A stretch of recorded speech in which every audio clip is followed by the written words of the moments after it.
Hare Krishna. We'll start with the invocation. Om Jnanatimidandasya Jnananjana Shalakaya Chakshurumitam Yena Tasmai Shri Guruve Namah.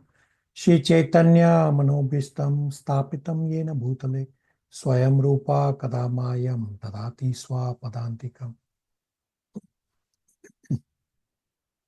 Vande Om Shri Guru Shri Utapadakamalam Shri Guru Vaishnavamscha Shri Rupam Sagrajatam Sagana Raghunathanvitam Tam Sajivam Sadvetam Savadutam Parijan Saitam Krishna Chaitanya Devam Shri Radha Krishna Padan Sagana Lalita Shri Vishakanvitamscha He Krishna Karuna Sindhu Teen Bandhu Jagatpate Gopesha Gopika Kanta Radha Kanta Namastute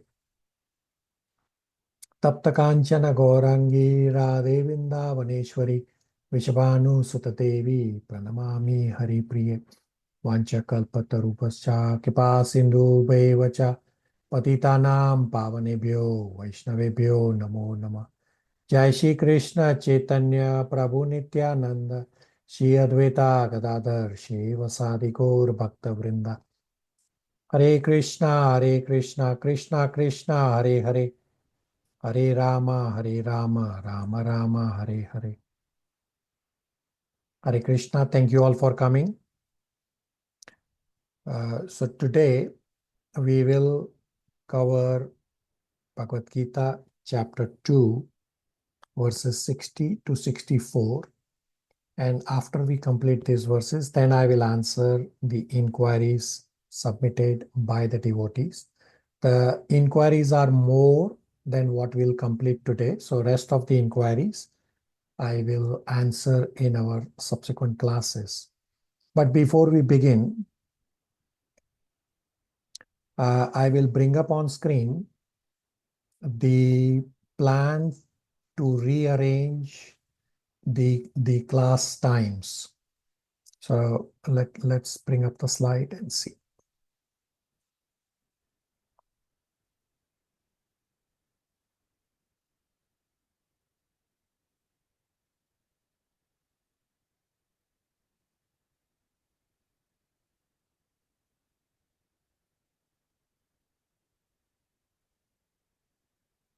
So the plan is, so here are days for Saturday and Sunday. From 7th December Saturday onwards and 8th December Sunday onwards, we'll rearrange the class times for all batches, especially for you all in Nepal, that you are not having Sunday as the day off, which was my mistake. I did not know. I assumed that Sunday was the day off. Now I know that you have Saturday as the weekly day off. So batch 6 and 7, which started together, will merge these batches. And for you, it will become Saturday, Toronto time, 9:45 a.m. It will be India time, 8:15 p.m. and Nepal time, 8:30 p.m. Now, we will do this rearrangement with the understanding that we will fine tune as more details available. The more details being, I attend a Srimad Bhagavatam course from Mayapur Institute, and it happens at this time, Toronto time, around 8 a.m. Right now, exams are going on, and then the new session will start. So if it happens to be at the same time at Toronto 8 a.m., then batch 1 and 2, I will move. Now, for you all, this Sunday 9:45 a.m. batch 5 time, so these two I have left in black color because this is relevant for you. From February 2025 onwards, in batch 5, these next set of books will start. So February 2025, Nectar of Instruction will start, then Nectar of Devotion, then Shishopanishad, and then from July 2025, new batch of Srimad Bhagavatam will start. So to fast forward your study of scriptures, you can consider to join 2 batches if your time permits. So that's why on the rearranged chart, I left these times in black color highlighted so that it becomes easier for you all to attend. So please take a snapshot of this. And also take a snapshot of this, and then you can consider, you can message me if you are interested. For batch 1 and 2, mid-March, April, Canto 4 Srimad Bhagavatam will start, but that is too far for you all. Any questions, comments, realizations? So all of you should feel comfortable to connect with me if you need me to fine tune some of these times. But they are not carved in stone. I'm here to serve you all. So these I have left in black color, which there is a little less flexibility to move in terms of timing for devotees from other countries. Everybody on the same page?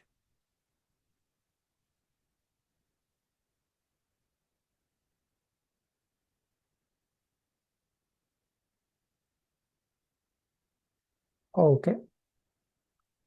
So we will continue from chapter 2, verse number 60 onwards.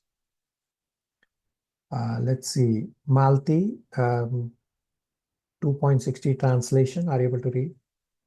Yes, Prabhuji, Hare Krishna. 2.60.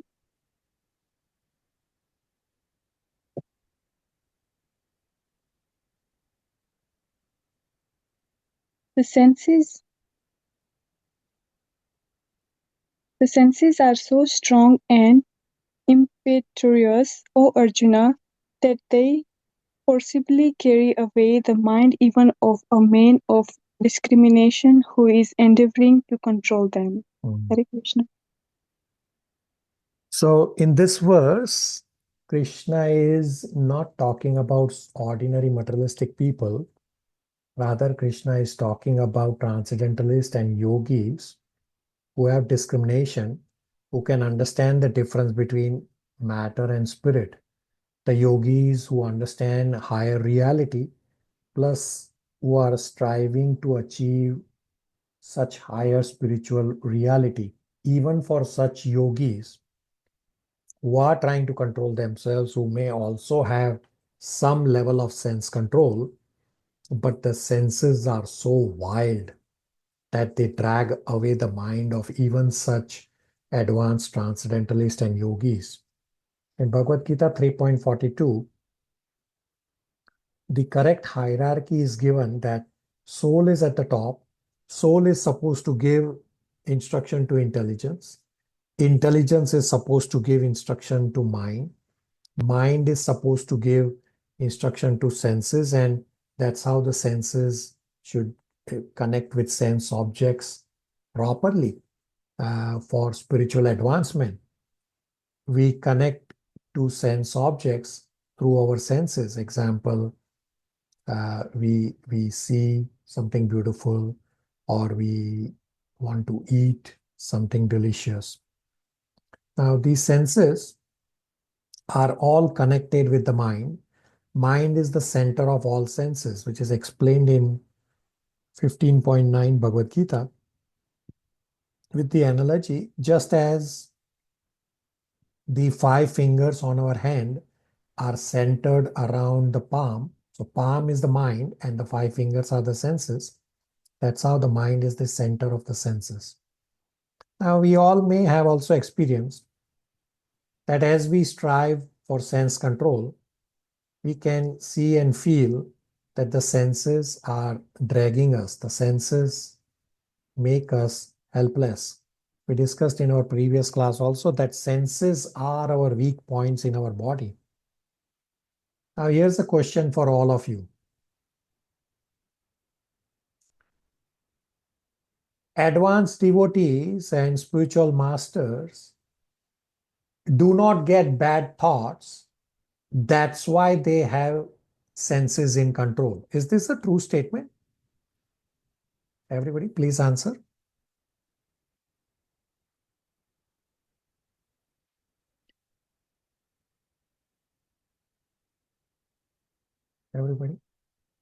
Pravesh, Prabhu says no. No, Prabhuji. Okay, rest of you, quickly.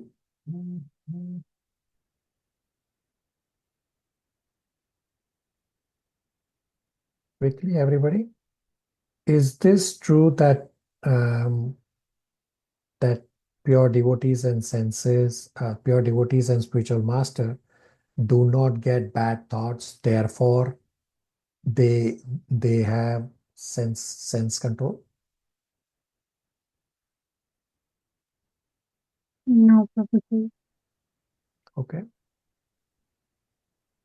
Rest of you did not answer.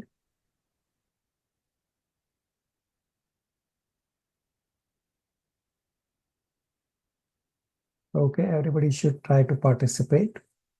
So those of you who answered, it is correct that it is not that impure thoughts will stop coming even to pure devotees and spiritual master. Rather, the response of such advanced devotees to such bad thoughts is different than that of ordinary materialistic people.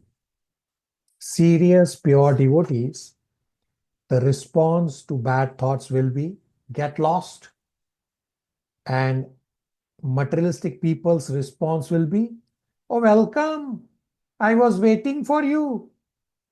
And we all sadhakas who are trying to move towards devotion, we'll be somewhere in between, and we will keep shaking at times as well.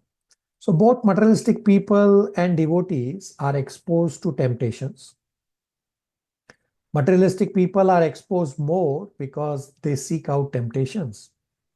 But the difference is materialistic people welcome the temptations versus devotees, they say nothing doing.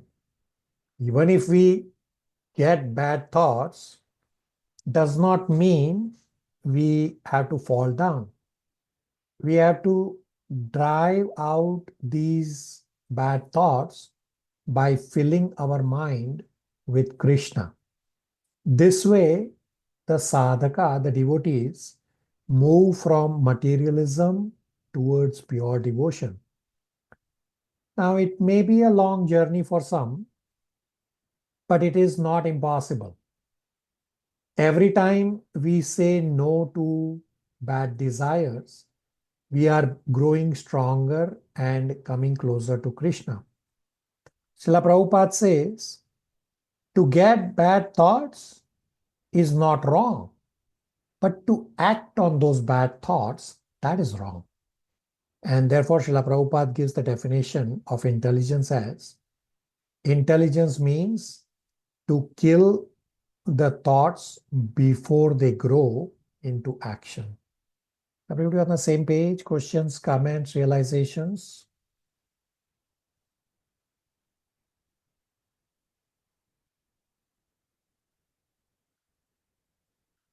Okay. Jigna 2.61 translation. Hare Krishna Prabhuji.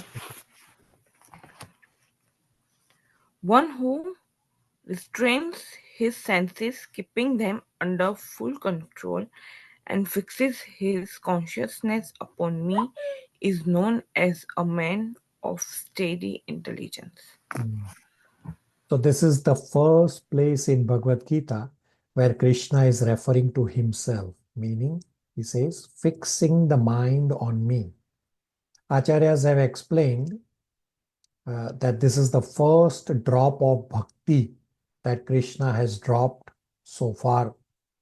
Up to now, Krishna has not referred to himself directly. Up to now, Krishna has been a teacher of sense control. Krishna says, I am the object on which control senses should be fixed, and fix the consciousness on me. When you do this, then you will be able to bring your senses under your control. 2.61 states how to control the senses in 3 stages. First, we need to have some forceful control of the senses. When we try this forceful control, there will be some opposition force from the senses that prevents us to control the senses. Meaning, the first stage is the stage of struggle. And yes, we have to have some level of this forceful control at the start, but this alone is not enough. Then Krishna says, yeah, after you do the first step of forceful control,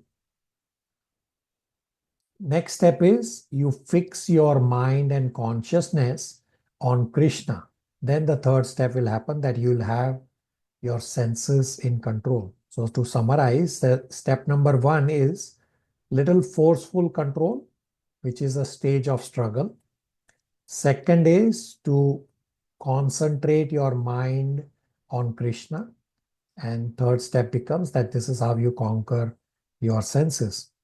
Srila Prabhupada gives the example of Amrish Maharaj, that Amrish Maharaj was practicing throughout his life Krishna consciousness. That's why he was able to keep his mind focused on Krishna during the so-called danger when Durvasa Muni tried to hurt Amrish Maharaj. In 2.62-63, the next verse is, Krishna will describe what will happen if one fails to fix the mind on Krishna, but instead one fixes the mind on the sense objects. If we try to control the senses, we are bound to fail. If we do not take the next step of fixing the mind on Krishna, then mind is anyway agitated, mind is very strong, mind is going to go wild, and mind will knock us down. Therefore, it is very important to fill your mind with Krishna. This keeping Krishna in our mind is the strongest deterrent against mind getting distracted or all the bad thoughts coming in the mind. Now, I had explained at the start that chapter 2 is a summary of entire Bhagavad Gita, and rest of the Bhagavad Gita has little granular details. So I'll give you an example here. Now, this 2.61 is explained in summary form in terms of how to control your senses. And later in chapter 3, the same verse is expanded little bit in 2 or 3 verses. So when we read chapter 3, I will bring it back as a comparison. The words are almost identical from 2.61 to the verses in chapter 3. Just little more details are provided. So I won't explain every single verse like this. I'm just trying to explain as an example that chapter 2 is a summary at a little high level, and then rest of the Bhagavad Gita gives you granular details. Questions, comments, realizations before we start populating 2.62 chart?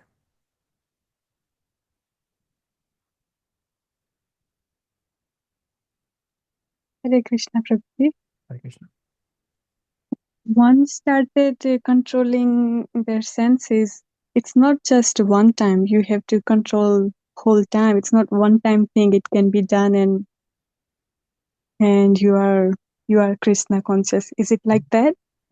You Or are you have correct. to keep trying all the time? You are correct that we have to keep trying. Krishna will explain in chapter 5 that you have to keep trying, keep controlling, keep tolerating up to the last moment of death. Because senses are very wild, because mind and senses do not have an off switch. So it's an ongoing process as long as we are in this body. The degree will change. Like when you start, the senses are very wild. And as you progress, that wildness of the senses will be little less as compared to as the start. Malti? Yes, Prabhuji. Thank you. Very good. Everybody on the same page?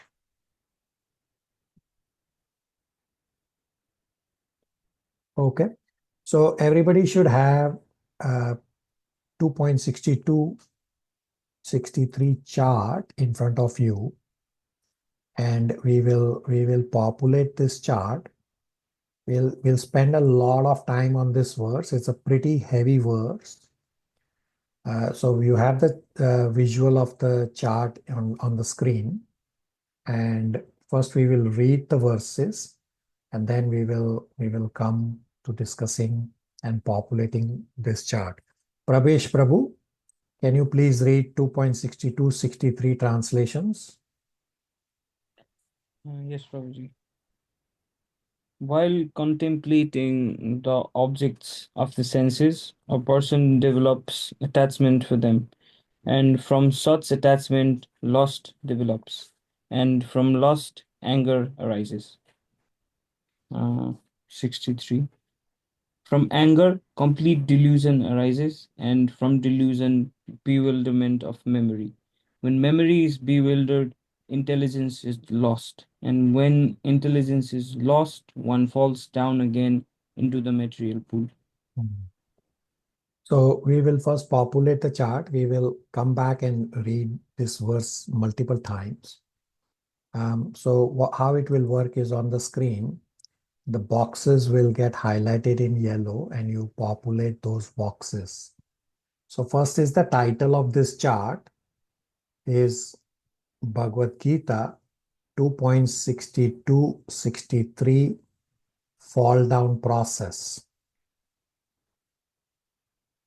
So mind's activities are thinking, feeling, and willing. So I will show you how your thought process works and how it leads you down to fall down into material world. So let's populate. So you will populate A3, will go from A3. A3 is your thinking stage. A2, you are saying in your mind, let me just consider this for a moment.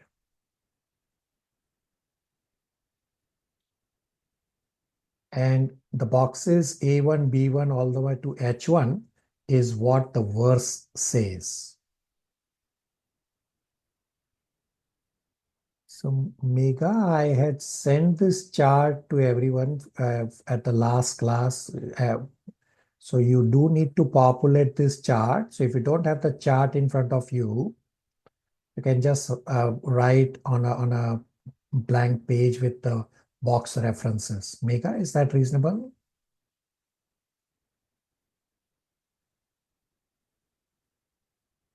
Megha? Yes, Prabhuji. Okay. Yes, so populate. So I will start over again and try to populate it in the box references. So A3 is your thinking stage. A2, let me just consider this for a moment. And A1, this is what the verse says. By contemplating the objects of senses.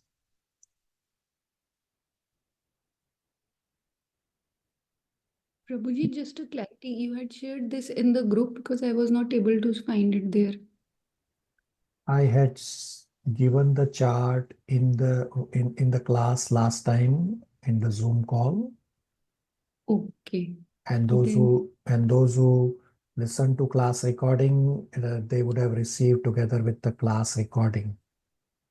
So we can send it to you afterwards. So right now you can just populate on a blank page or listen, and then you can populate from the recording. Okay.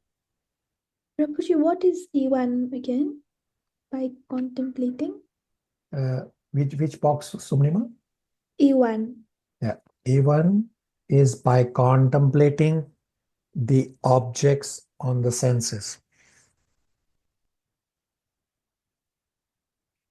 Okay, B3 is your feeling stage. B2, oh, I like it. And B1, one develops attachment for the senses.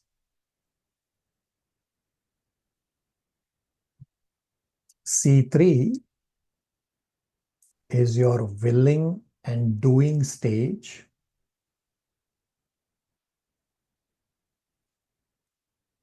C2, I want it at all cost. C1, which leads to lust.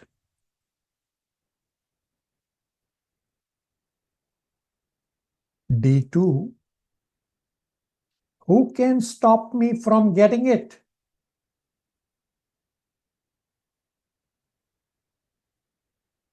D1, unsatisfied lust results in anger.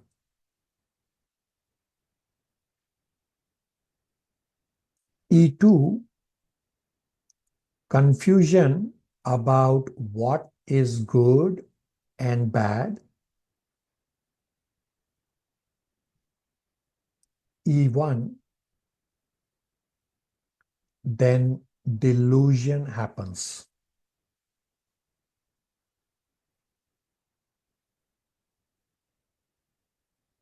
F2, forgetfulness of good and bad.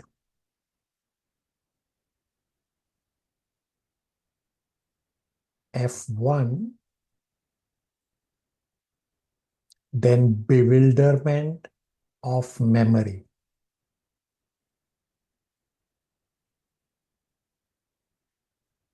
G2, mistaking the bad to be good.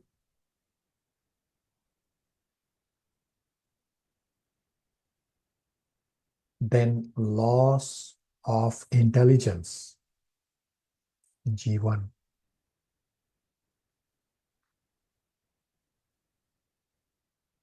And H1, fall down to material existence. Everybody populated all the boxes.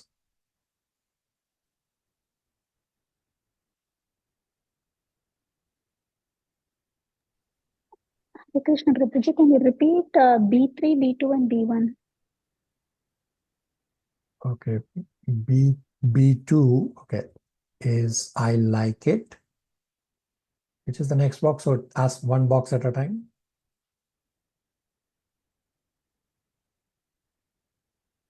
Priya, which is the other box you want? B2 and then? B3, B2, and B1, Prabhuji. Okay. So B3 is your feeling stage. B2 is I like it. And B1 is one develops attachment for them. I will walk you through the whole chart again.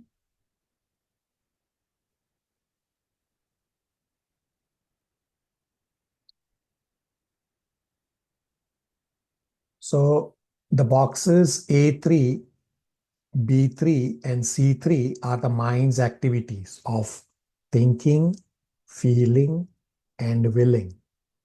And the boxes A1 to H1, the leftmost boxes, they are exactly laid out according to the verse 2.62-63. And in between boxes from A2 to G2 is what goes on inside you. And now you can visualize that without realizing what is going inside you, you are actually kind of going downhill to fall down in material existence. So what happens is A3 is your thinking stage. Let me consider this for a moment in A2. And the verse says, by contemplating on the objects of senses. B3 is your feeling stage. A2, you say, oh, I like it. And B1, you develop attachment for the senses. C3 is your willing and doing stage. C2 is I want it at all cost. And the verse says, which leads to lust. D2, your thought process is, who can stop me from getting it? And in D1, unsatisfied lust results in anger. Then confusion about what is good and bad results in delusion. Then forgetfulness of what is good and what is bad. This results in bewilderment of memory. Then you mistake the bad to be good, and result is a loss of intelligence, and the final result becomes you fall down to material existence. Now I want all of us to go back and read 2.62-63 translation again. Pravesh Prabhu will read, but we'll read at a slow pace, one part at a time, the way the leftmost boxes are laid out in stages. So how the verse starts? By contemplating on the objects of senses, right? So this is your first line, stage 1 line, where you are in your thinking stage and you are saying, well, let me consider to enjoy the senses just for a moment. And the verse says, by contemplating on the objects of senses. And then what happens is, next stage is your feeling stage, where you say, oh, actually, I like it. And the verse says, you develop attachment for them. So I request Pravesh Prabhu to read the verse 2.62-63 at a slow pace and pause at each little step, the way it is laid out. And you can follow along your chart to visualize what your mind is doing consciously or unconsciously. Most of the time unconsciously, that whatever you see in the material world, you go on to keep saying, oh, I like it. Oh, I want it. Oh, I want to enjoy. Everybody on the same page? Pravesh Prabhu? Yes, Prabhuji. Shall I start? Yeah. While contemplating the objects of the senses, a person develops attachment for them, and from such attachment, lust develops, and from lust, anger rises. 2.63. From anger, complete delusion arises, and from delusion, bewilderment of memory. When memory is bewildered, intelligence is lost, and when intelligence is lost, one falls down again into the material pool. Very good. Everybody can follow. I have a lot of talking to do on this verse. Everybody on the same page so far? Yes, Prabhuji. Yes, Yes, Prabhuji. Prabhuji. Yes, Prabhuji. Thank you. So I have a question for you all. So what happens when you are in any of these stages? Can you stop, or when can you stop? Everybody quickly answer. This is a very important verse. I think we have to try to stop it at the thinking stage. Okay, very good. Rest of you, everybody, please answer. What happens when you are in any of these stages? Can you stop, and when can you stop? Quickly, please. Prabhuji, maybe when we become Krishna consciousness or just remind ourselves about Krishna at any stage, we might be able to go back to Okay. before the thinking stage comes in. All right. Okay. Rest of you, quickly, please. Can you stop, and when can you stop? Before we develop the attachment, we can stop. Okay. So you are saying before stage 2, right? Yes, like just that the senses, we get attached to the senses, before that we can stop. Okay. Rest of you, quickly. I think from stage B3, feeling stage, when you feel like, no, you can do it. Okay. All right. Rest of you, quickly, please. I think stage 2 as well. Okay.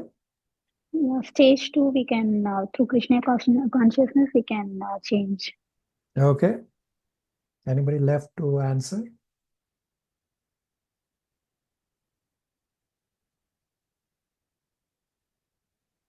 I renamed somebody wrongly. I was trying to rename Jija, but somehow I clicked the wrong name. So one of you can please correct your name on the screen. I don't know whom I changed to Jija. Everybody, please correct your names. I think Mega, I have changed your name. Correct your name, please, Mega. Okay, Prabhuji. Okay. So I have a lot of talking to do on this verse. This above sequence can be stopped as well as reversed at any stage, and all we need is determination. The earlier we bring the horses or the senses in control, the better it is. It is easier to control at the stage 1 or even before stage 1, meaning at the contemplation stage. Later stages, yes, you can still control, but your effort level to control is much more. So Krishna has very appropriately used the word dhyato. Dhyato means contemplation. Krishna did not say drishtva. Seeing is not the problem. Drishtva means seeing. But contemplating, simply contemplating in your mind, which is the A3 stage, the very first step, that where you are thinking stage, that's where your problem starts for your fall down sequence.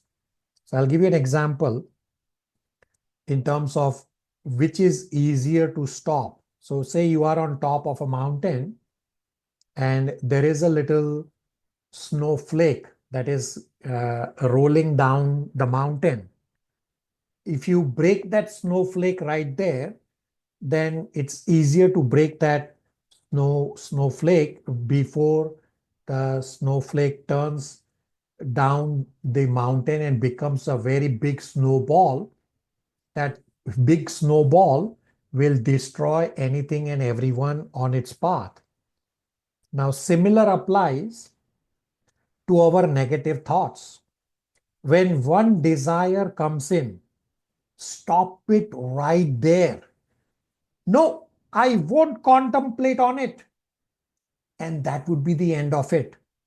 But once you start contemplating on it and your imagination goes wild, therefore Krishna has used the word dhyato in 2.62, how it starts, dhyato vishayam pumsa.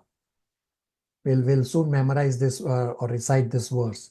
Dhyato means contemplating. So Krishna did not say seeing is the problem. No, imagination is the problem. Contemplating that I want to enjoy is the problem.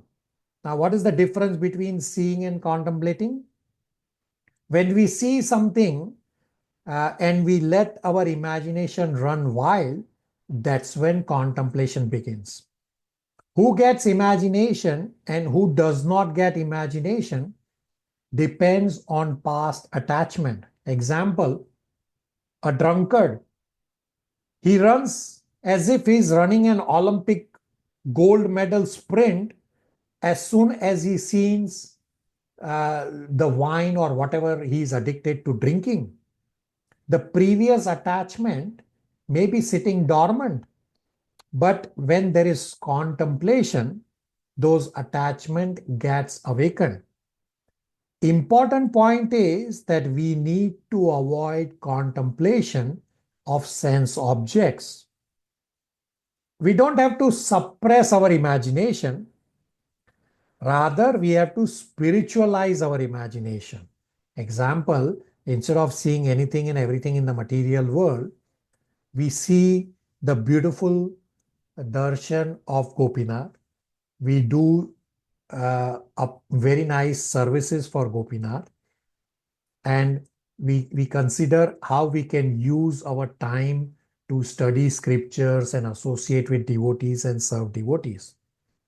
So it is not wrong to think, it is not wrong to imagine that by doing all this for Krishna, I will become a good devotee. No, this is not wrong. It is okay to desire to be a good devotee, to do good services for Krishna and become a good devotee. This is not ego. So that our ego does not get pumped up, we should do services nicely for Krishna's pleasure in a mood of humility and not for our namesake. Whatever services come that I am able to do is by Krishna's mercy only and by devotees' mercy only. With such cultured and humble attitude, we will not get infatuated with pride. If we don't use our imagination spiritually, our imagination will by default run towards materialism. If we contemplate, just start imagination. Imagination leads to attachment, resulting in the fall down sequence. At any place, we can check ourselves. When we start feeling irritated, instead of becoming angry on the person who is objecting my sense enjoyment or who is blocking my sense enjoyment, we can redirect the anger to our own mind and senses. That why are you craving for such things? I have done all these things before and at all times has resulted in guilt, troubles, and lowered consciousness, resulting in disconnection from Krishna. So why get into this sense gratification again?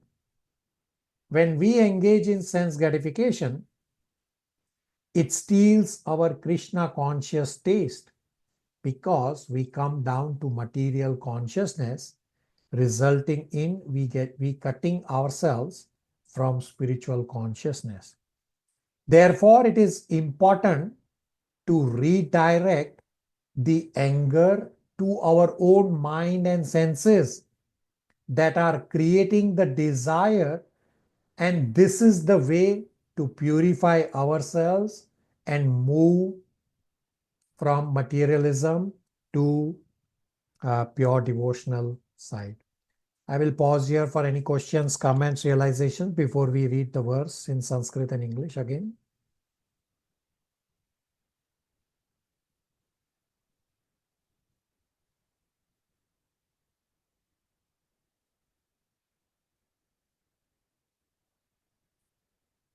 Everybody on the same page? Yes, Yes, Prabhuji. Prabhuji. Every verse?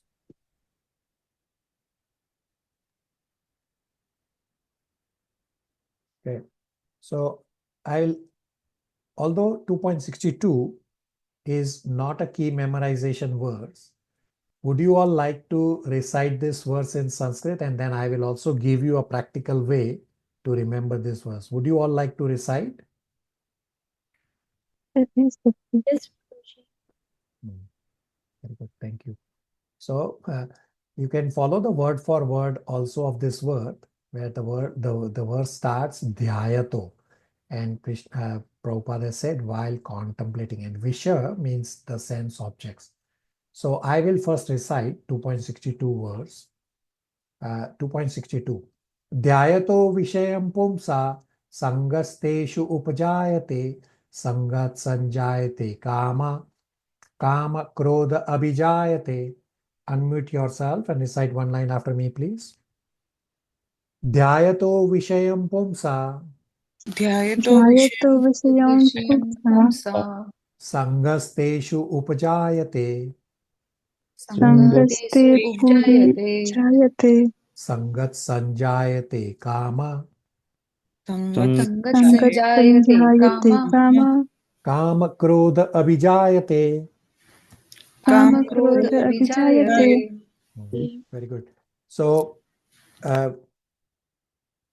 I will give you a practical example for this 2.62 verse, and all of you can bring your practical realizations at the next class. So those of you who are in North America right now present, for example, is Malti and Jigna, and Zizel and Raksha also listen to this class recording. Here in North America, there is this lottery advertisement. It is impossible to not listen or hear or see this lottery advertisement. It comes very frequently on the radio, or on billboards, on newspapers, television, internet, everywhere. And those of you who might have heard, do you remember what does the lottery advertisement say? Malti, Jigna, do you remember?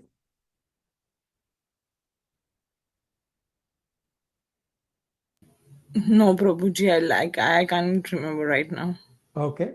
So let me explain, and you can practice this next time. So I have memorized this verse 2.62 every time I heard the lottery advertisement. So the lottery advertisement says, oh, your dream vacation, or your dream house, or your dream helicopter.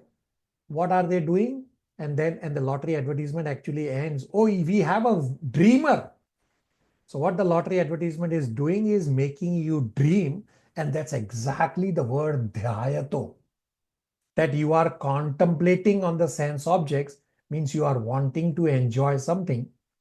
So next time you hear a lottery advertisement, at least for those who are in North America, you visualize this 2.62 words and memorize this 2.62. I have memorized this verse every time I hear this advertisement.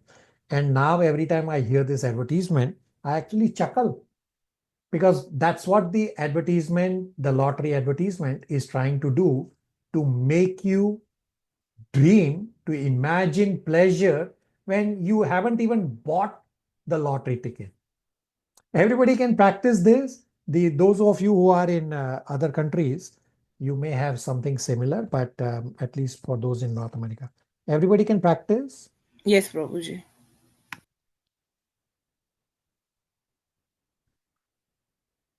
Questions, comments, realizations? So wanting to enjoy senses is wrong. You are absolutely correct. We'll discuss this in 5.22, that sense enjoyment is a womb of misery. So just as in a woman's womb, there is a child growing. Similarly, sense enjoyment is a womb. In 5.22 says dukkha yoni. Yoni means the womb and dukkha means misery. We'll discuss. 5.22 again is a very heavy verse. We'll discuss, but briefly I have described that sense enjoyment is a womb of misery, And it is such a delivery that you cannot even avoid. You will have to suffer misery. Pravesh Prabhu. Yes, so like mm, uh, it can be of different extremes, like a child wanting to smell uh, his mother's smell. That is also trying to enjoy senses. Yeah, so you are correct in terms of different degrees will vary, but uh, forget the child. The child is innocent, but Even consider, us, we want to feel the sense of home. We yeah, go away and we come back, and it feels good. So is yeah, that wrong? yeah, you are correct. That is also wrong. We'll discuss this sense of comfort at your home. It's an upcoming discussion later on, that we feel comfortable at our home. Similarly, the correct way of feeling comfortable is to feel comfort in chanting Hare Krishna Mahamantra, in feeling the connection with Krishna through the Hare Krishna Mahamantra. Okay. So Mm. last verse for today is 2.64, and you all had spiritual endeavor to complete in terms of regulative principles, and it comes directly from 2.64. Now, before we read 2.64, question for all of you.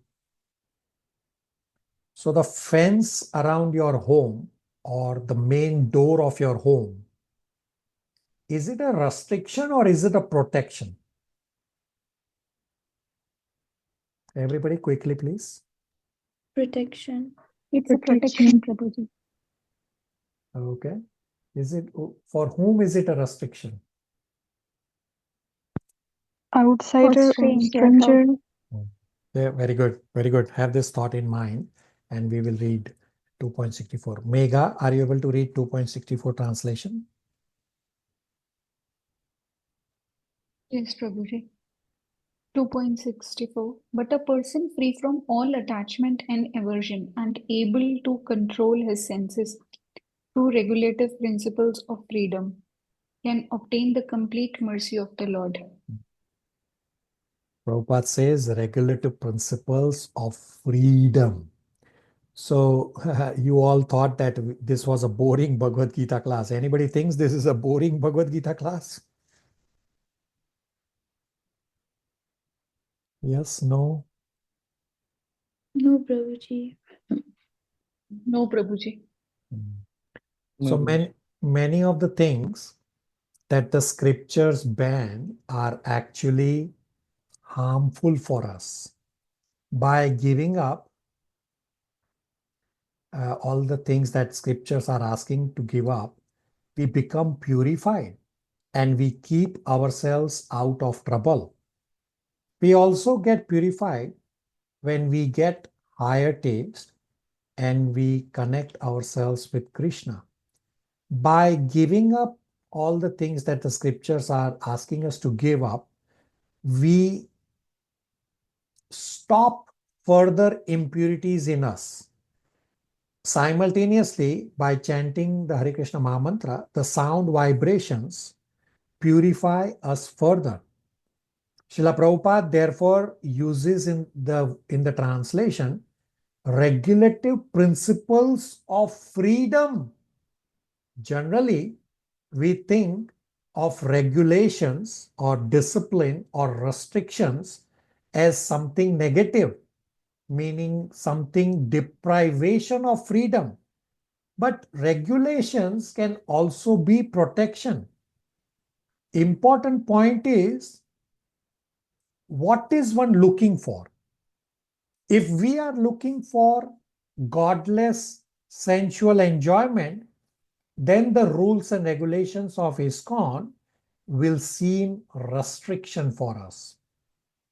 But if we have changed our values and we have redirected our hearts towards Krishna, then the same restrictions serve as protection for us. Whether restriction is a restriction or a freedom depends on perception. If I want to enjoy in immoral ways, then the rules act as restriction. But if we seek pure happiness at the level of soul, then the sensual enjoyment which are tempting us, that's when we realize that the restrictions are not deprivation, because actually I don't want this sensual enjoyment. Therefore, the rules and restrictions act as protection and are in essence freedom. Now, fence around a building or say the door to your home. I am inside and I can see the fence as protection or as deprivation will depend on what I consider as important. If my life's serious business is inside the house, then going out will be a distraction. Hence, the fence is actually protecting me. But if I think everything wonderful is outside the fence and the fence is stopping me from going outside, then the same fence will appear as deprivation for me. So what is freedom will depend on what is our goal. If our goal is material enjoyment, then Krishna consciousness rules and regulations will appear to be deprivation. But when we consider that my goal is devotional service and Krishna, then the rules and regulations, the fence, act as protection for us. The regulative principles of freedom means they free us from the ever-present distractions which drag us away from Krishna. Hence, we need to see the rules not as deprivation, but as protection. I will pause here for any questions, comments, realizations.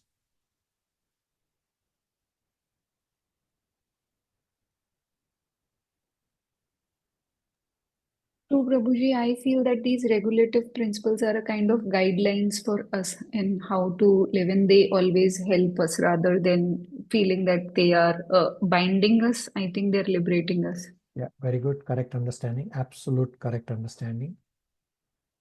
Rinpoche, so why is it that sometimes, despite we knowing, we should not be doing those, why do we tend to do it? Because that's the default setting in our body. So just as you buy a new cell phone, it comes with a default setting, say a default ringtone. So whether or not you like that ringtone will keep ringing unless you consciously change the ringtone. Similarly, the body has a default setting of getting attracted to these sense objects and enjoying the senses. So you have to consciously change the default setting by engaging in devotional service. Sumnima? Yes, Prabhuji. Rest of you, questions, comments, realizations? Yes, Prabhuji. So this default setting was installed in us by Krishna. So we'll discuss this in chapter 14 about the modes. The default setting is not installed by Krishna, but it depends on multiple factors, including our past karma and our past inclination. Krishna is just facilitating what has been our past karma and our past inclination.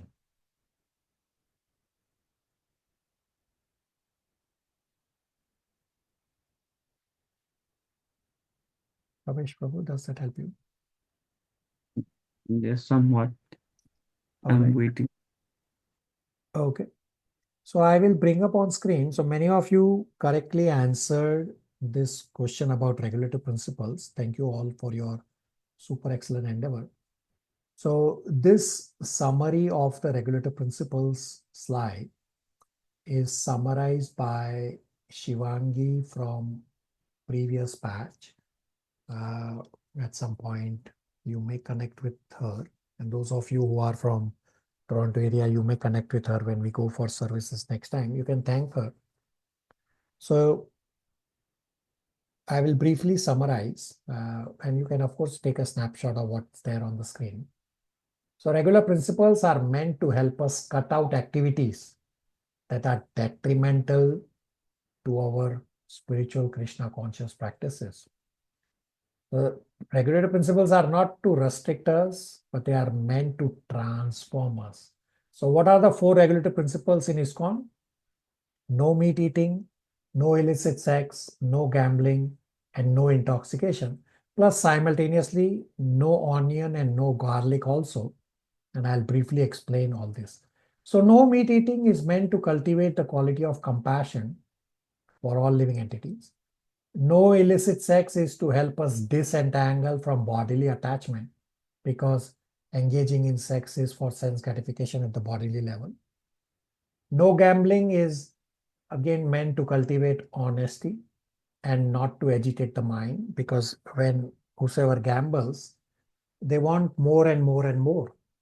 And no intoxication is meant to help disentangle from material attachment, because intoxication agitates our senses. Now, no onion and no garlic, because they are foul smelling foods, as well as these are foods in the mode of ignorance. So we are trying to get to mode of goodness, and simultaneously if we consume foods in the mode of ignorance, then we are simultaneously contaminating ourselves. And you may hear from material world, either a doctor or somebody that will say that for garlic, they may say that garlic does have certain medical beneficial properties. But the fact is that there are these 2 modes, mode of goodness and mode of ignorance. And eventually we have to choose and decide whether you want to take the way prescribed by Krishna, meaning avoid onion and garlic. Avoid onion and garlic is what one of the regulative principles is in ISKCON. Or you want to listen to those with imperfect mind, meaning doctors and scientists also have imperfect mind. So what the doctors and scientists may say is not necessarily wrong, it's just that it is incomplete. Please take a snapshot, and any questions, comments, realizations?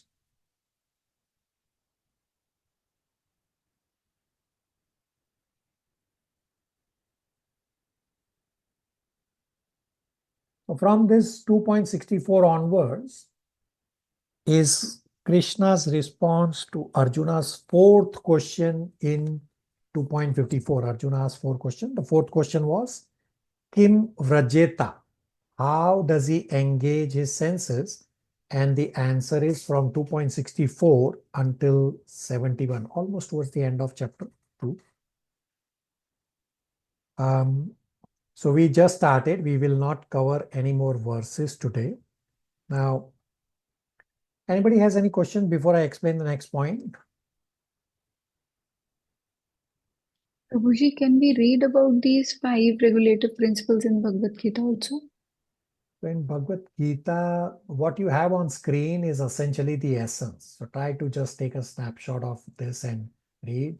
This is all you need, essentially. There's no other time to waste. Just follow the regulative principles, and the essence is what you have on the screen. Okay. Yeah. So 2.62, we spend a lot of time about mind control. We have discussed earlier also that we will be doing first studying a lot of mind control points, and then we will also practice. Now, as part of the spiritual endeavor today, I'm going to send you a 30-minute lecture on mind control. I request all of you to please listen to this lecture as soon as possible. I personally have listened to this lecture a zillion times. It is that spectacular a lecture. Why zillion times? Is because every time the mind distracts me, I end up listening to this mind control lecture, because controlling the mind is an ongoing struggle, is an ongoing task. So you may also end up listening to this mind control lecture multiple times. And towards the end of the class, I will also give you pointers for this lecture, as well as those pointers will anyway be on the Google form where you will populate your spiritual endeavor answers. So this mind control lecture is really out of the world spectacular lecture. Please spend a lot of time on listening to this lecture if your interest is to get even at the starting point of being able to see your mind. Controlling is still far away. Just to able to see what your mind is doing, you need to listen to this lecture. And of course, we'll do practice, a lot of practice. I also ask you to listen to this lottery advertisement for those of you who it is possible for, and visualize every time you hear this lottery advertisement. Just visualize whether your mind is going wild or not. And this is how you see your mind and bring your mind under control. Everybody on the same page?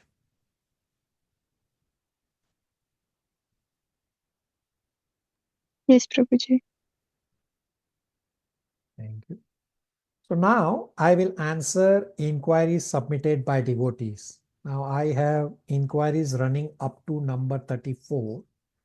And obviously in the 45 minutes or so that are left, I am not going to be able to complete all of them. I already did this class yesterday for batch 6, and I only ran up to inquiry number 12. And that same thing will happen today also, because these are very important inquiries. But not to worry, I will answer in subsequent classes these inquiries. So let's start in the sequence, and we will go from there. Let me fix this.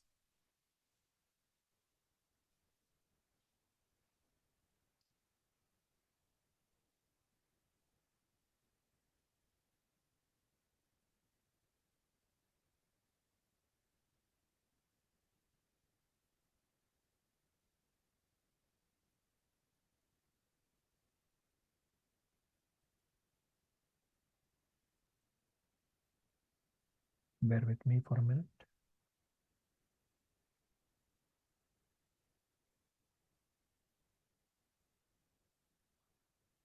Okay.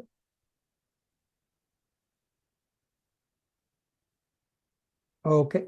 Question number 1. How will I know that I have met the right guru? To choose a bona fide guru, I request you do not rush. Generally, the devotees with whom you are regularly doing services is because you have the same nature and interest as the spiritual master. Hence, you will generally get the spiritual master of these devotees as your spiritual master also. Again, this is a generalization, not an exact science. In Chaitanya Charitamrita, Adi Leela chapter 1 describes that guru that gives initiation, and before he gives initiation, who acts as your Siksha guru, generally goes on to become your initiating guru. I'll give you my own personal example, that now my initiating spiritual master, His Grace Vaisheshika Das Adhikari, for more than 10 years, I have been having one-on-one conversations with him, doing services directly for him, even without taking shelter from him. So he is an initiating spiritual master, but for almost 10 years, he acted as a Siksha guru for me. And Chetan Chatamita correctly describes that generally, again, it is generalization, it's not necessary, but generally, such a spiritual master who is acting as Siksha Guru will go on to become your initiating spiritual master, exactly what has happened for me. To choose your right Guru, I will give you examples just to understand. All gurus in all spiritual masters in ISKCON are identically bona fide. They just have different nature. So you have to choose a guru that fits your nature also. So let me give you an example. I will give two examples of my spiritual master, His Grace Vaisheshikadas Adhikari, as well as His Holiness Gopal Krishna Goswami. So His Holiness Gopal Krishna Goswami, his main service is Gopinath worship. And simultaneously, he also does book distribution. So if your nature is Gopinath worship, then you will take His Holiness Gopal Krishna Goswami as your spiritual master, because he will be giving you services related to Gopinath worship, and you will have the same nature. So it's easier to serve your spiritual master depending on the services he has given to you. So again, he is doing both tasks, Gopinath worship as well as book distribution, but the primary focus is Gopinath worship. Now my spiritual master, his case Vaisheshikadas Adhikari, his primary focus is preaching and book distribution. Of course, he also does Gopinath worship. So if your interest is preaching and book distribution, then you will take His Grace Vaisheshikadas Adhikari as your spiritual master. Again, I'm just giving two examples to make you understand that you choose your spiritual master according to your nature. I've only given two examples. There are roughly 150 spiritual masters in ISKCON. Of course, the number keeps changing. But they are all bona fide. You just choose what fits your nature with them. And when you are seriously wanting to pursue spirituality, Krishna will send the right spiritual master, and Krishna will give the inspiration from within about the spiritual master. Right now, I request you to focus on studying scriptures and doing devotional services. Whenever you feel ready for taking the next step towards getting shelter of a spiritual master, the first step for this is to get a mentor from ISKCON. And whenever you are ready, you can connect with me and I can try to find a mentor for you. Of course, many of you are in different countries, so you will have to also work with your local temples to find a mentor for you. But at least those of you who are in Toronto who are interested, I have found mentors for them. And one of the role of the mentor is to help you choose the right spiritual master for you. Does that answer the question?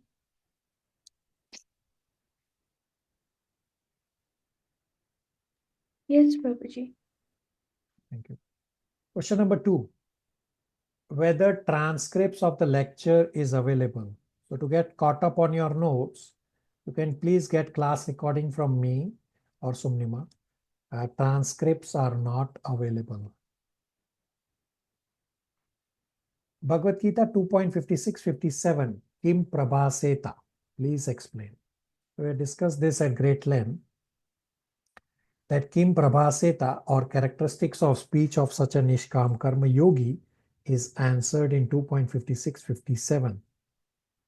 In distress, one becomes dejected, and in happiness, one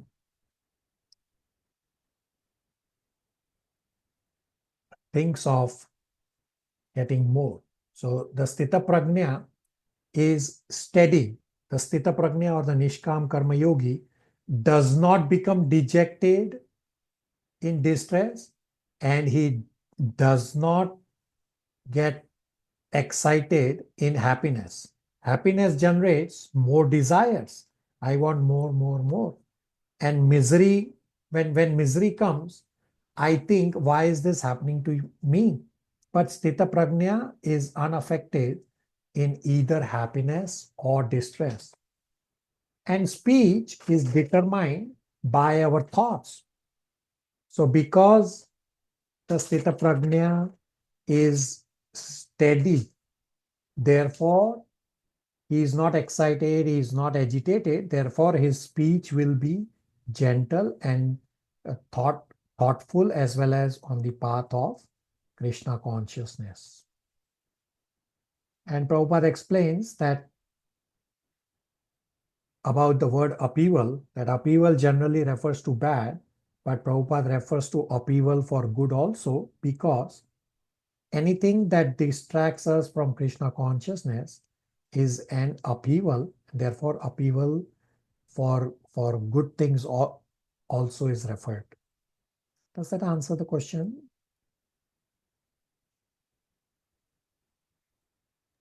Yes, Prabhuji. Thank you. Question number 4. I am starting to link my personal goals I used to have to Krishna. But deep down, I know I will also enjoy materialistically if I achieve the goal. Am I deceiving myself or Krishna by just attaching the goals with Krishna? Or is it all right in the start to link what I want with Krishna, and with more bhakti, I will not feel this way? So right now, you are in Mishra Bhakti. Mishra means mixed bhakti, that you want spirituality as well as you want material enjoyment. So as long as we think something is enjoyable in the material world and something is not enjoyable in the material world, means we are still in dualities. Still, I request you to please continue linking your material world goals with Krishna, and little by little, as devotional taste develops, you will not care for material enjoyment. For getting detached from material enjoyment, the process is to attach to Krishna and devotional service. The resulting byproduct will be detachment from materiality. It's actually super excellent that you are conscious that your desire seems materialistic. Krishna actually says this in Bhagavad Gita 7.16, that 4 kinds of people start rendering devotional service to Krishna. One of these 4 kinds of people is wealth seeker, means somebody wanting material enjoyment. And still in Bhagavad Gita 7.18, Krishna goes on to say that all these 4 kinds of people described in 7.16, including the one wanting material enjoyment, are actually magnanimous because they came to Krishna instead of going somewhere else, say to demigods. The benefit of Krishna worship is that it opens the doors of bhakti, while demigod worship does not open the doors of bhakti. Demigod worship is like a business contract. You do some sacrifice for demigods, and demigod fulfills your material desires. Therefore, in Srimad Bhagavatam 2.3.10, Krishna says, whether one has desires or wants liberation or does not have desires, by all means, one should worship Krishna. I will bring up this 2.3.10 on screen. So this is Srimad Bhagavatam 2.3.10. It's a very famous verse. Kama sarva kamava moksha kama udaradi tivrena bhakti yogena yajate purusham param. Priya, are you able to read the translation from screen?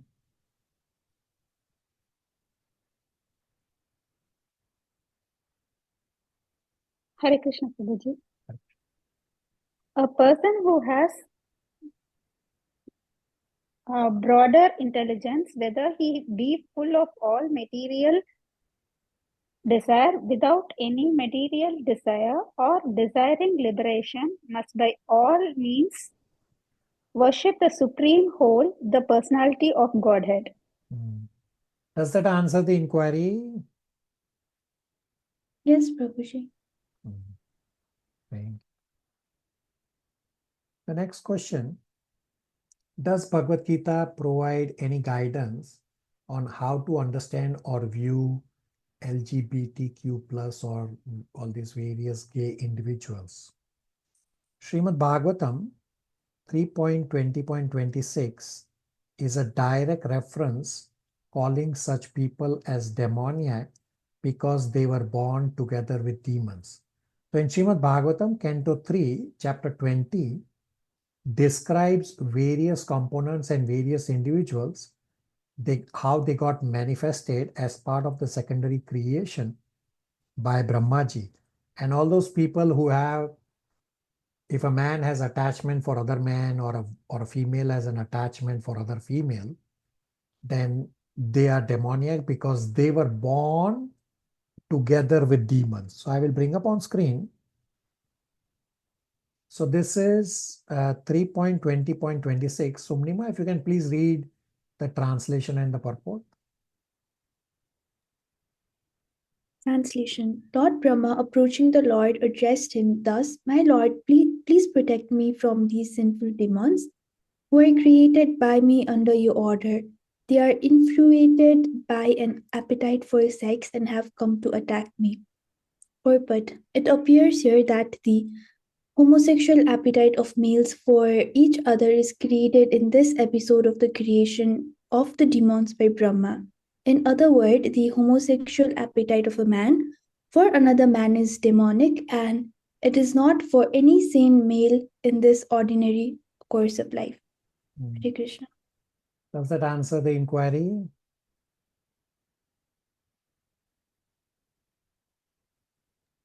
Yes, Prabhuji.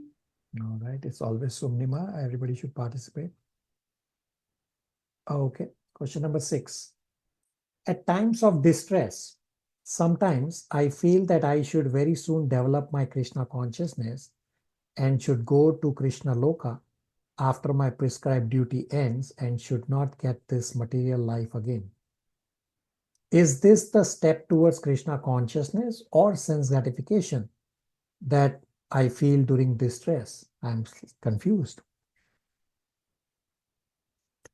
So you are correct that Srila Prabhupada has described that material life is meant to be frustrated. Further in Bhagavad Gita chapter 13 verses 8 to 12, Srila Prabhupada has described that unless we have distaste for material life, there is no impetus for spiritual life. So desiring to get attached to Krishna is definitely spiritual desire. As you continue to get purified, you will automatically come to the point that how devotee does not even care for liberation. Rather, devotee simply focuses on doing devotional service. Whether Krishna asks the devotee to live in material world or in hell or in spiritual world, it does not matter for a devotee as long as the devotee can do devotional service. Does that answer the inquiry?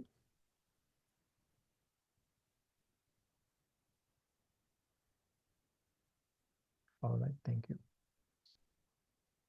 Question number 7. I just started chanting a few weeks ago.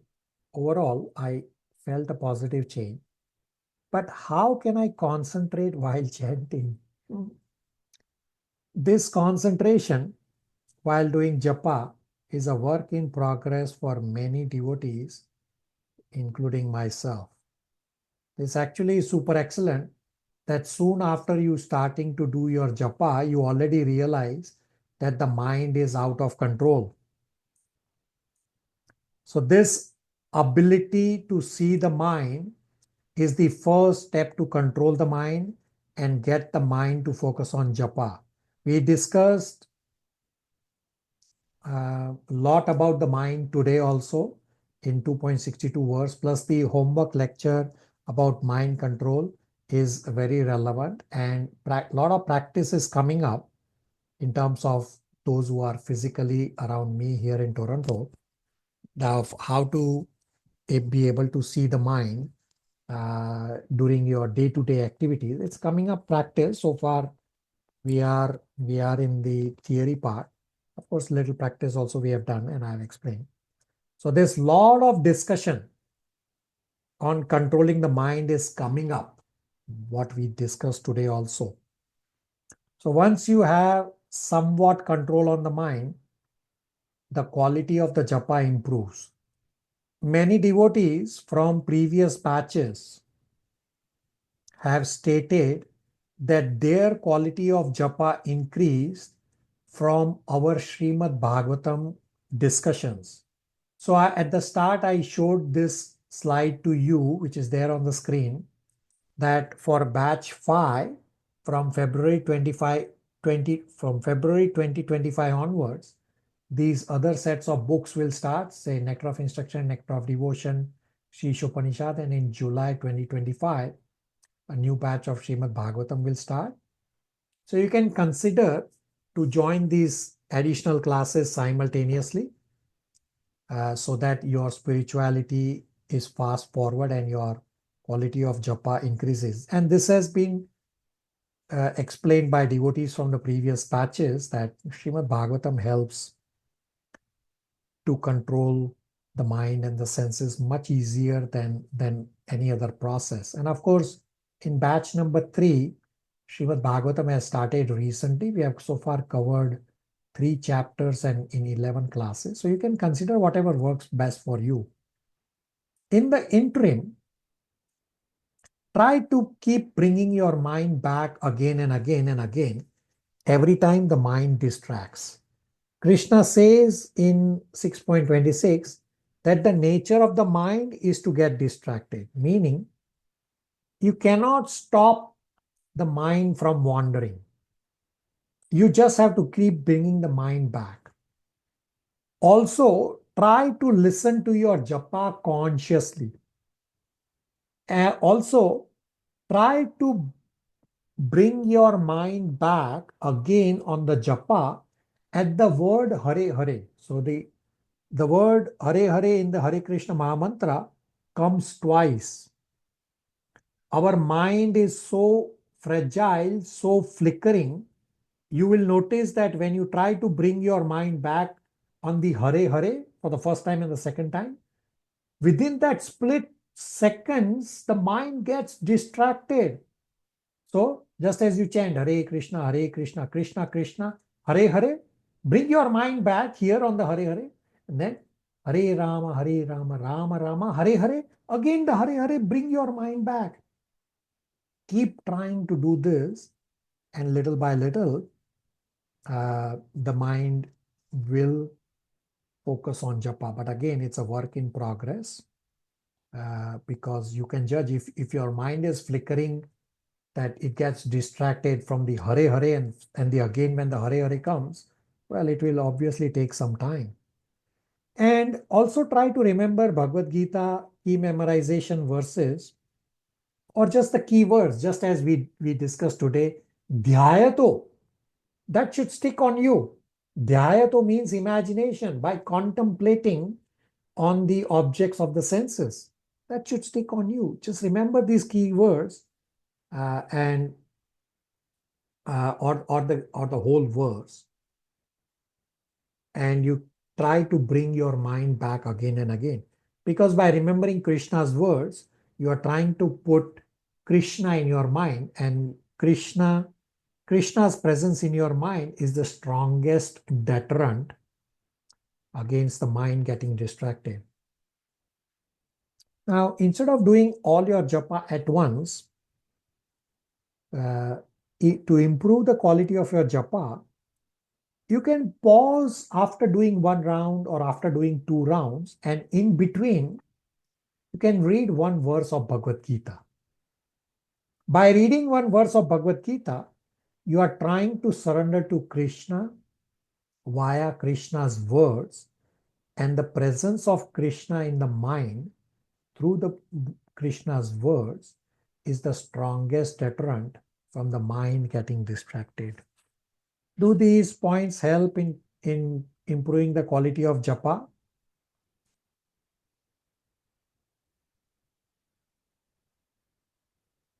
Yes, Prabhuji, Yes, certainly. Prabhuji.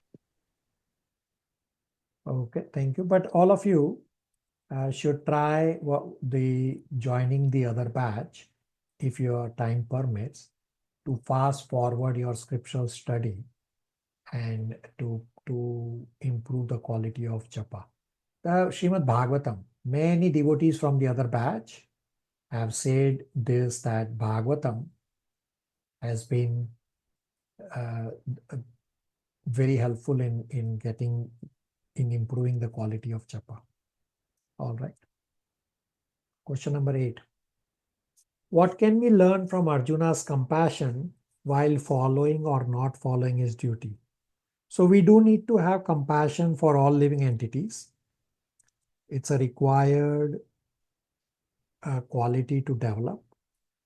But we have to also understand compassion for what? Compassion for body is temporary. So we need to have compassion at the level of soul. If somebody, say your friend or family, say has some material, physical thing that you need to address, say has a fracture or something, so you need to help at the physical bodily level first. Yes, you do. But then you take your relationship and to the next level of soul and introduce spirituality and Bhagavad Gita, that why we are suffering is because we have disconnected ourselves from Krishna and we think I am this body. So yes, compassion is required. And even Arjuna, when he killed the warriors on the other side, in that split moment when they were pierced by Arjuna's arrows, all these warriors who were envious of Krishna, as soon as the Arjuna's arrow pierced them, and in that split second before they left their body, they actually developed love for Krishna. And because they left the body in presence of Krishna, they actually attained spiritual destinations. This is described in Srimad Bhagavatam, Canto 1, that why Arjuna's arrows purified these warriors who were envious, that they end up developing love for Krishna at that very last moment, is because Arjuna is a pure devotee, and the Arjuna's arrows carry the same potency just as the blessings of Krishna. So Arjuna killing all these warriors was actually compassion and blessings for all of them. Does that answer the inquiry? Yes, Prabhuji. Yes, Prabhuji. Yes, Prabhuji. Thank you. Question number 9. On the principle of equanimity, how to see discomfort in spiritual process like chanting, but not liking it. For advancing in spirituality, we need to perform austerity. Just as when one is sick, he has to take bitter medication, whether or not he likes it. Similarly, the process of Krishna consciousness is the medicine. One time, this has actually happened. It's there in lectures. One time, devotees stated to Srila Prabhupada that, Prabhupada, we don't feel like offering obeisances to Gopinath. Srila Prabhupada quoted Bhagavad Gita chapter 17 verses on austerity, and Srila Prabhupada responded that even if we don't feel like offering obeisances, still offer obeisances to Gopinath as an austerity. And little by little, the feelings will also develop. Therefore, I request you to please continue to chant, even if you think you do not have the taste for chanting, because chanting is the only medicine in Kali Yuga to purify. Does that answer the inquiry?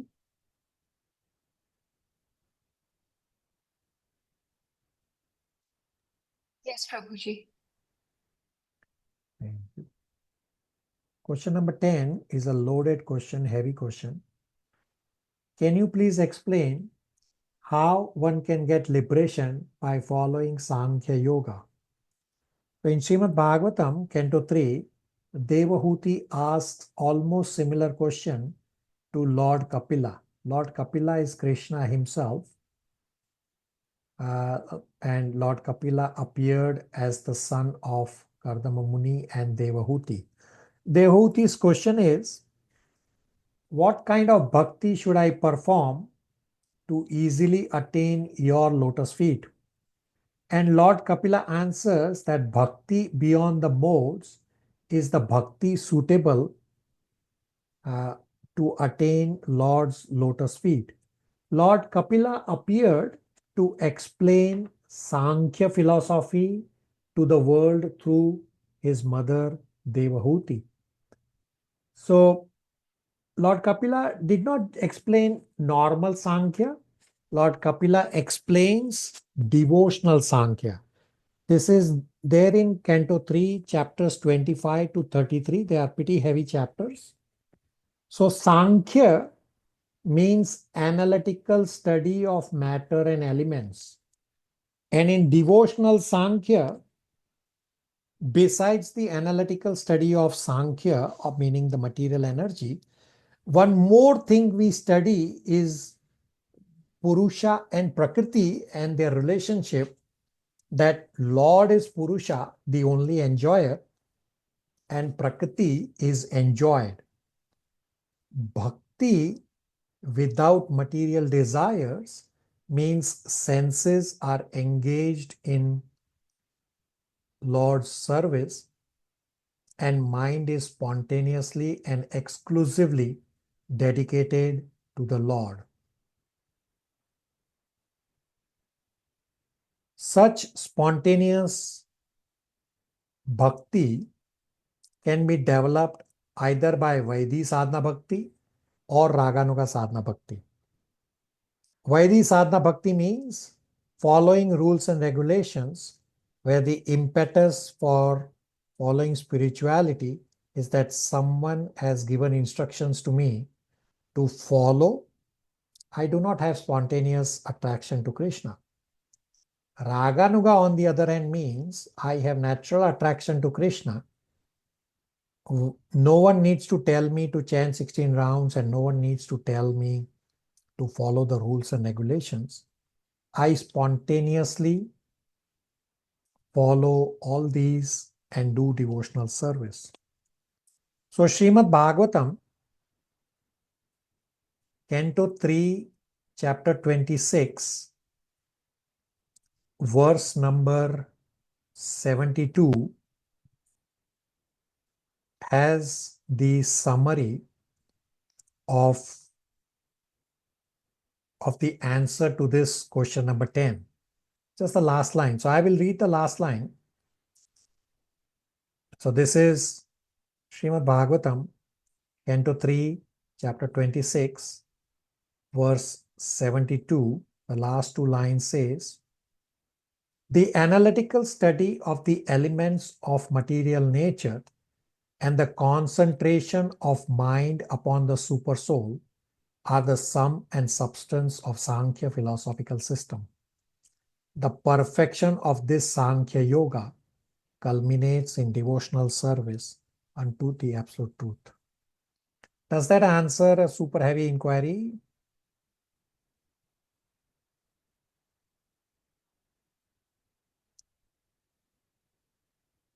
Okay. Question number 11. I have a dilemma. Should I or should I not, when I am traveling, join the classes? Because as we have heard in Prabhupada lecture, to have focus, but while traveling, I will not be able to fully give attention and the mind will be slightly diverted. But I want to respect God. But maybe I'm thinking I could join and do some other task at the same time and not have to watch the recorded version and actively ask questions. So while traveling, you should try to join our classes to make your travel as Bhakti Yoga. Many devotees across all batches have got this instruction from me as well as their practice that when they travel between India and Canada or whichever country they travel to, instead of watching television on the airplane or sleeping on the airplane, they follow my advice to listen to Srila Prabhupada's lectures or class recordings or read Bhagavad Gita and Srimad Bhagavatam. This way, the travel becomes Bhakti Yoga. So, if you have a lot of distractions around you, then you can skip the virtual classes. But if you have somewhat reasonable ability to listen to the virtual classes, then by all means, even while you are traveling, please listen to the virtual classes to make your travel as Bhakti Yoga. Does that help? Does that answer the inquiry? Yes, Prabhu. Yes, Prabhuji. Thank you.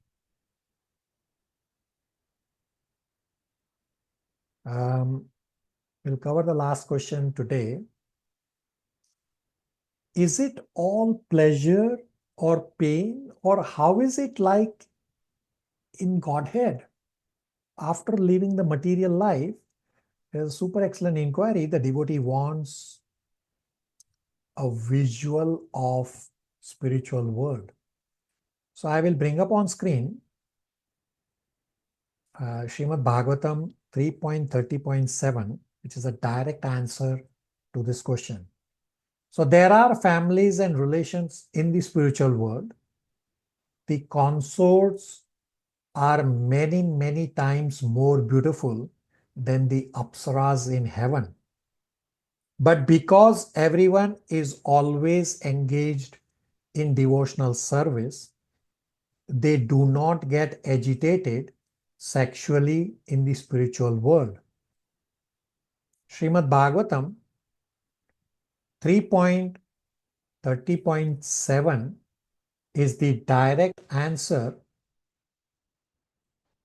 to this inquiry. Let me bring up on screen 3.30.7 and I will share my screen again.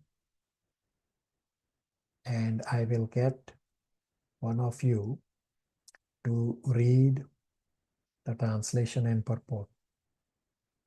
So everybody has read. I request, who wants to read translation and purport? Who wants to read?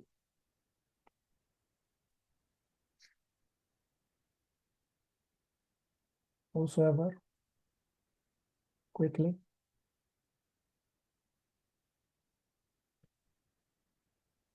No volunteers? Prabhuji, should I?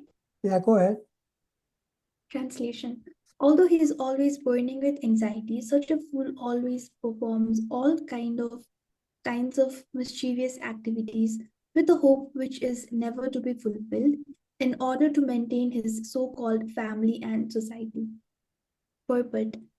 It is said that it is easier to maintain a great empire than to maintain a small family, especially in these days when the influence of Kali Yuga is so strong that everyone is harassed and full of anxiety because of accepting the false presentation of Maya's family.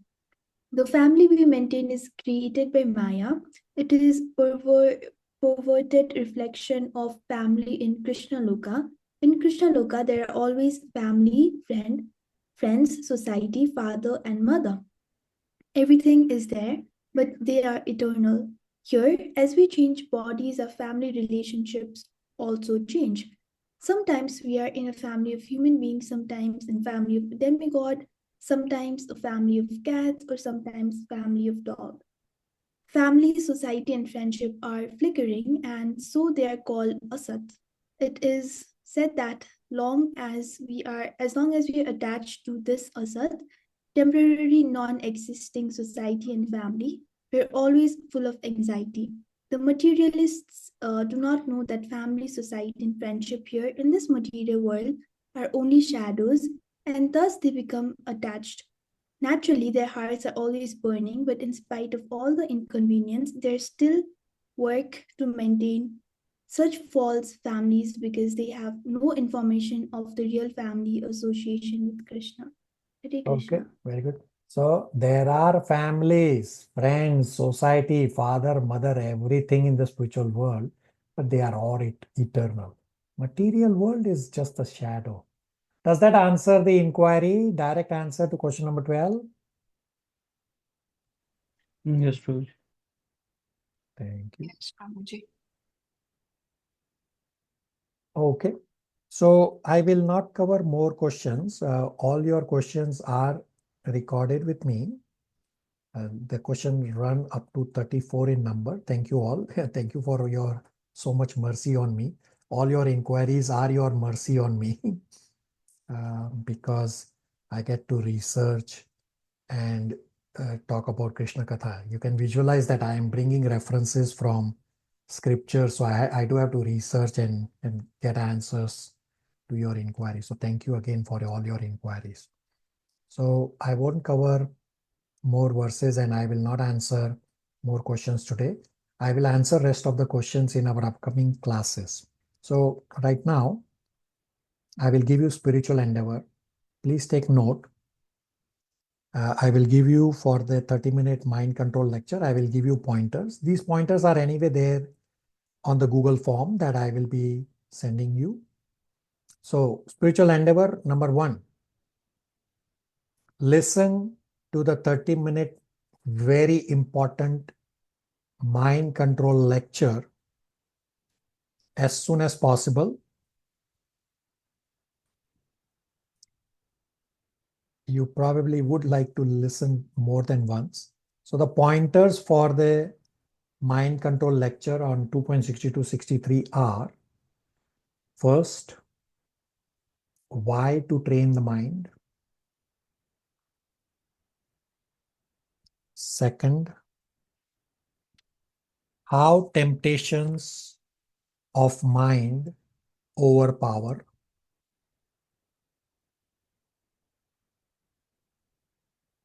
Third, how mind acts as enemy.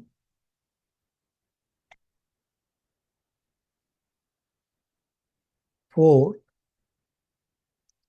describe components of the acronym MIND, which is MIND.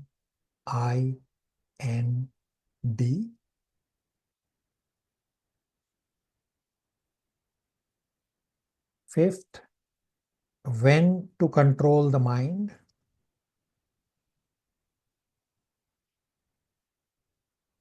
And sixth, there are a lot many other points that you can capture from the lecture. Next spiritual endeavor is to read all the purports up to 2.64 is what we have covered so far. Whatever is pending from the start up to 2.64, you can get caught up. Third, I am going to also send you Prabhupada lecture to listen to.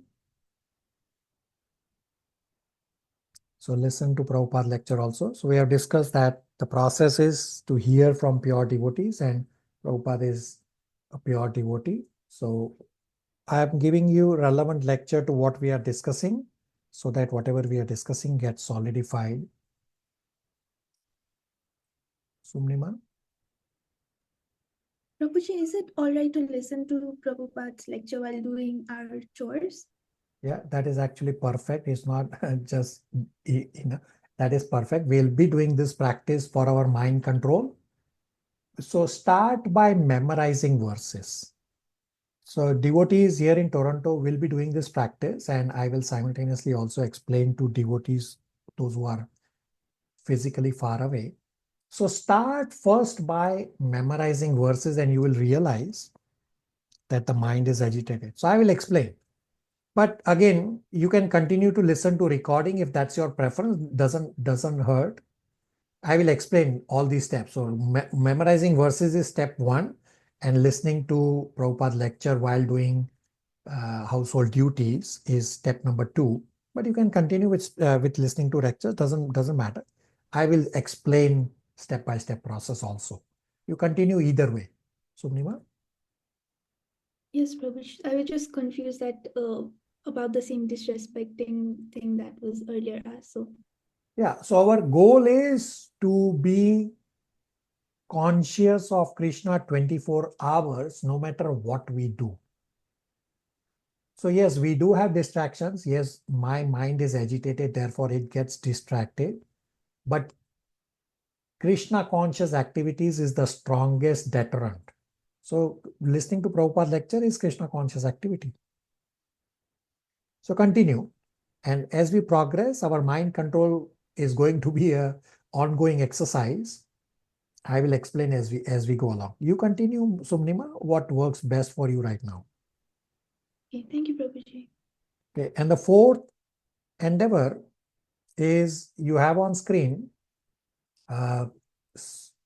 chapter 1 and chapter 2 summary. So it's a 2-page document. I'm going to post in the chat right now.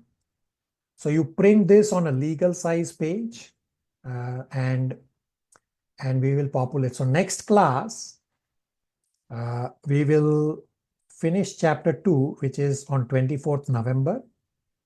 And then on 1st December, we will summarize chapter 1 and chapter 2 in this chart. So populate, we will populate, and for chapter 2 summary, section 5, the space is not enough. Therefore, also have a blank page and write the notes on the blank page. So right now I'm going to post this summary shell document in the chat. Please download and print this on a legal size page, and we'll go from there. Somebody wants to repeat the spiritual endeavor quickly?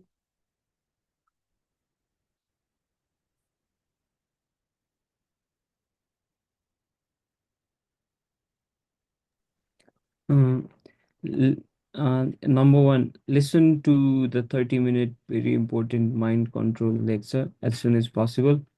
The pointers, number 1, why to train the mind, how temptations of mind overpower, how mind acts as enemy, describe components of the acronym MIND, mind, when to control the mind.